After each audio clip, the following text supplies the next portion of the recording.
ഇന്ന് തന്നെ ഡൗൺലോഡ് ചെയ്യൂ. കാണൂ നിങ്ങളുടെ ഫേവറേറ്റ് ഷോസ്.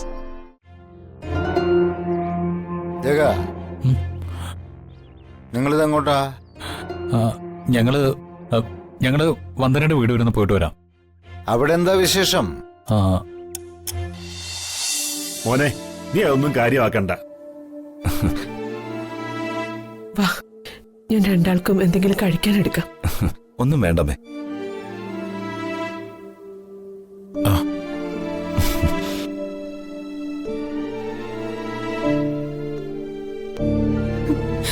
മോളെ, എപ്പേത്ത്? ഇപ്പൊ വന്നതേ ഉള്ളൂ.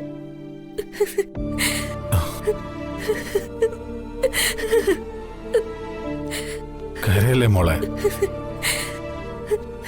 നിനക്ക് ഞങ്ങളുണ്ട്. നീ ഒറ്റയ്ക്കല്ല.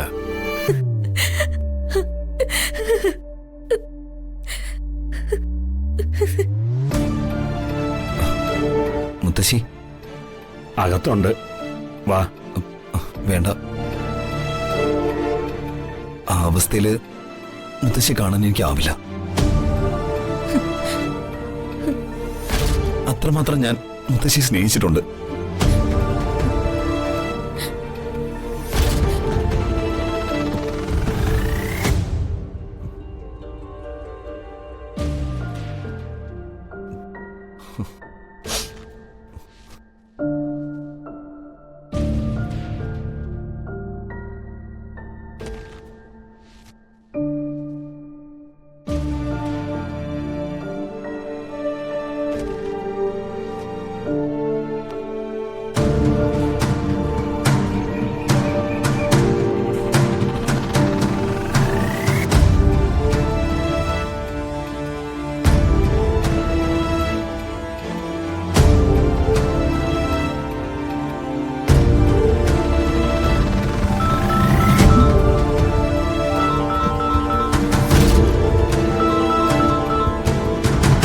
സുചിത്രടുത്തിയാണല്ലോ.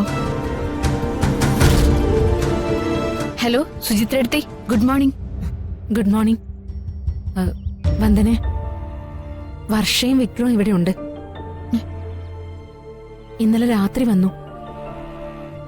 രാത്രി ആയതുകൊണ്ട് വന്ദനയെ വിളിച്ച് ബുദ്ധിമുട്ടിച്ചില്ലെന്നേ ഉള്ളൂ. യാത്ര ചെയ്യാൻ പാടില്ലാത്തപ്പോ അവർ ഈ രാത്രിയിൽ എന്തിനാ വന്നത്? അച്ഛനെയും അമ്മയും കാണണമെന്ന് വർഷ വല്ലാതെ വാശി പിടിച്ചുകൊണ്ടിരിക്കുകയായിരുന്നു അത്രേ. ഭ്രാന്തിയെ പോലെ എന്തൊക്കെയോ കാട്ടിക്കൂട്ടിയെന്നാ വിക്രം പറഞ്ഞത്. ഒടുവില് വിക്രമൻ അവളുടെ പിടിവാശിക്ക് വഴങ്ങേണ്ടി വന്നു. അതുകൊണ്ടാ രാത്രി തന്നെ എത്തിയത്. പാവം വർഷ, വയറ്റിൽ കിടന്ന കുഞ്ഞ് നഷ്ടപ്പെട്ടതിന്റെ വേവലാതി അവൾക്ക് നന്നായിട്ടുണ്ട്. അച്ഛനും അമ്മയും മാത്രമല്ല, ഞാനും ചേച്ചിയൊക്കെ അടുത്തുണ്ടാവണമെന്ന് അവൾ ആഗ്രഹിക്കുന്നുണ്ട്. നിന്നെ കാണണമെന്ന് പറഞ്ഞു. പക്ഷേ കുറുപ്പ് സാറിന്റെ വീട്ടിലേക്ക് വരാൻ അവൾക്ക് എന്തോ മടിയുണ്ട്. വേണ്ട, ജഗനിയും മോളെയും കൂട്ടി ഞാൻ ഉടനെ അങ്ങോട്ട് വന്നോളാം.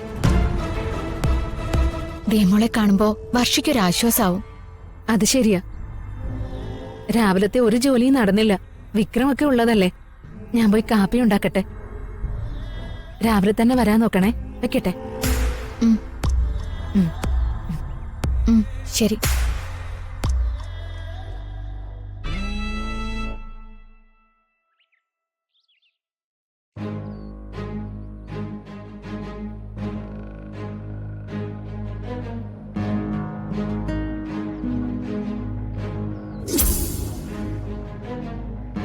അല്ല, അയാളുടെ ഫോൺ നമ്പർ ഒന്ന് എടുക്ക്. ഞാനൊന്ന് വിളിച്ചു നോക്കട്ടെ. പ്ലീസ്, എന്റെ മാനസികാവസ്ഥയോട് നിങ്ങളൊന്ന് ആലോചിക്കണം.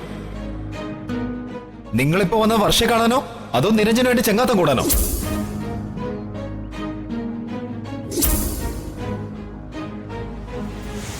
ഓൾക്കിത് എവിടെ നിന്നാ കിട്ടിയത്? അവിടെ മുറ്റത്തടന്ന് കിട്ടിയതാ. അതെ, ഞാൻ എനിക്ക് ഇഷ്ടപ്പെട്ടതുകൊണ്ട് അവനും ചോദിച്ചു വാങ്ങിയതാ. അതൊക്കെ തന്നേക്കെ മോളെ.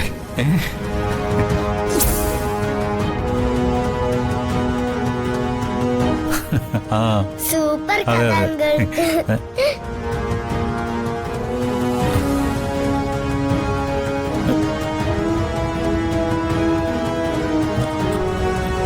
എന്താ വന്ദനെ ഒരു വിഷമം?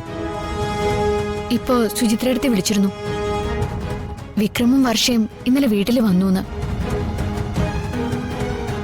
നമുക്ക് അങ്ങോട്ടൊന്ന് പോയാലോ? എനിക്ക് വർഷാന്റെ കാണാൻ കൊതിയാവുന്നു അങ്കിളേ. നമുക്ക് ഉടനെ പോകാം. ആ പോവാം മോളെ. പാവം വർഷ, അവൾക്ക് ഇങ്ങനൊരവസ്ഥ വരുമെന്ന് തീരെ പ്രതീക്ഷിച്ചില്ല. ചേച്ചിയുടെ ഭർത്താവെന്ന നിലയിൽ അവളെ കണ്ട് ആശ്വസിപ്പിക്കേണ്ടത് എൻ്റെ കടമയാണല്ലോ. വേഗം റെഡിയാവും, നമുക്ക് ഉടനെ തന്നെ ഇറങ്ങാം. വാ മോളെ, റെഡിയാവാം.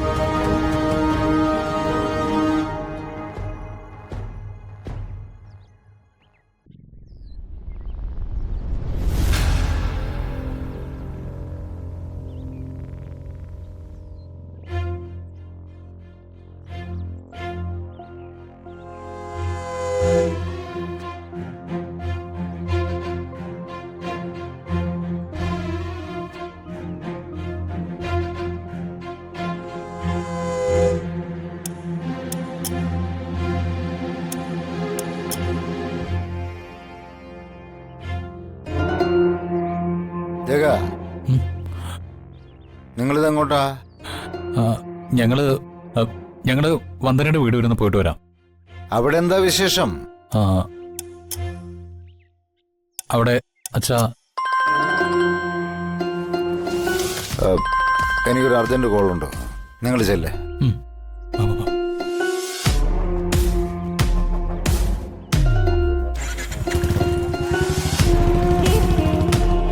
എടാ സാഗർ, ഒരു പ്രശ്നമുണ്ട്.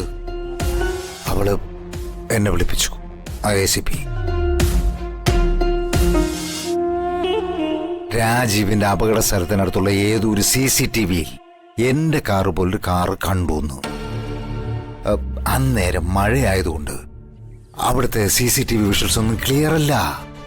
എടോ സാഗറെ, ആ ACP ഒരു സാധാരണ പെണ്ണല്ല. അവള് തുരന്നിങ്ങി കേറും കുറുപ്പിന്റെ പത്തായപ്പുര വരെ. അവളെ തടയണം സാഗറെ. എവിടോ സാഗർ, താനെന്താ ഒന്നും മിണ്ടാത്തത്? പോലീസ് എന്ന് കേട്ടപ്പോ തന്റെ ബോധം പോയോ? ഹലോ ഹലോ സാഗറെ, ഹലോ. ആ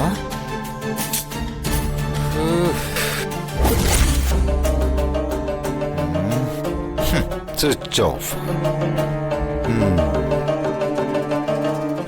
പോലീസ് എന്ന് കേൾക്കുമ്പോ ഈ അടുത്ത കാലത്ത് അവന്റെ ബോധം പോകുന്നുണ്ട്. ഇവനെ ആശ്രയിക്കുന്നതിൽ പ്രത്യേകിച്ച് കാര്യമുണ്ടെന്നും തോന്നുന്നില്ല. നോക്കാം.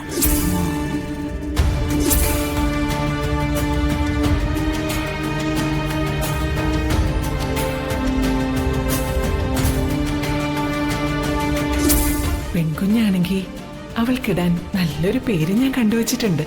എന്റെ മനസ്സിലും ഉണ്ടൊരു നല്ല പേര്. എന്താ മാധവേട്ടന്റെ മനസ്സിലെ പേര്? ആദ്യം നീ നിന്റെ മനസ്സിലെ പേര് പറ. ഇവിടുത്തെ അമ്മയുടെ പേര്. ആ, അതുമല്ല മോളെ, നമ്മൾ സ്വപ്നം കണ്ട നിന്റെ കുഞ്ഞ് നിനക്ക് നഷ്ടമായി.